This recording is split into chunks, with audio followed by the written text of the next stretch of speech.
We are facing exponential technological change, and it's only just the beginning.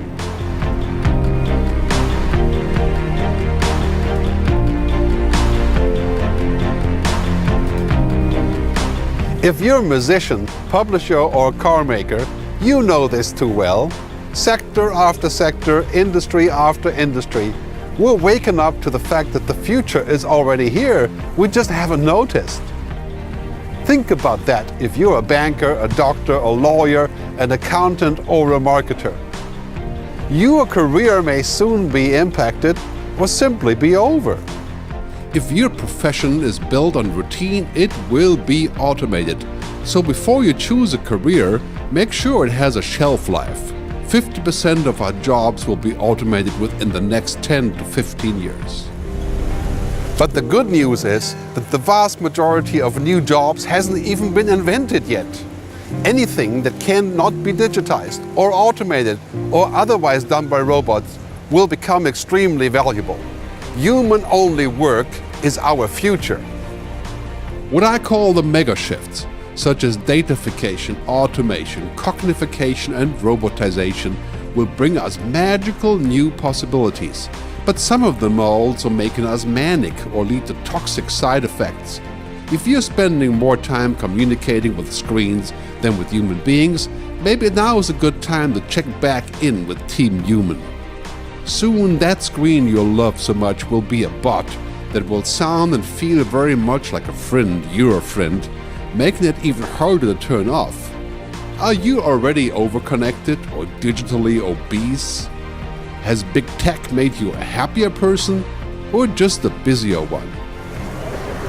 For all the magical algorithms that are changing our lives at every turn, there needs to be a human equivalent. What I call the androrhythms, the things that actually make us human.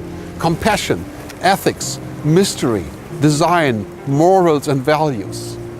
You know, the most important things in life cannot really be expressed in zeros and ones, and human thinking isn't really computable, or is it? But within a decade or even sooner, we will reach the so-called singularity, the point in time when machines will equal and then surpass humans in brain power. By the time that happens, it may be too late to retain what actually made us human and to protect our humanity. Brain-computer interfaces, nanobots in our bloodstream, microchip implants, and soon human genome editing. Maybe we are the last unaltered generation of humans to inhabit this planet. Will it be possible to remain human as we currently define it? Will we be better off in a machine-led era without any human free will, beliefs, mistakes, or inefficiencies? What would it mean for humanity to cohabit with an intelligence far greater than ours? How could we cope with our newfound irrelevance? Whatever challenges we face now with technology are nothing compared to what's coming down the pipe. Forget about emails and apps. There's a whole tsunami of voice and thought-controlled technologies already leaving Santa Claus's factory. You may have not written to him, but he knows your address. Technology is not good or bad per se, it just is, until we apply it, of course. Silicon Valley has spent the last decade on building platforms whose endgame is digital addiction and utter dependency. Maybe now is a good time to have a conversation about digital ethics. Or should we wait until luxuries such as mystery, free will, and unrecorded thoughts are a distant memory? Technology is not our enemy. Technology is a useful servant, but it could also become a terrible master. Technology is a tool to be employed, not a purpose to employ us. How much of your humanness are you willing to surrender in order to tap into the convenience of those magical machines? The more we robotize our world, the less we govern ourselves. How much would you agree to be optimized, upgraded, and made infinitely more powerful and efficient? Would you rather be wired than fired?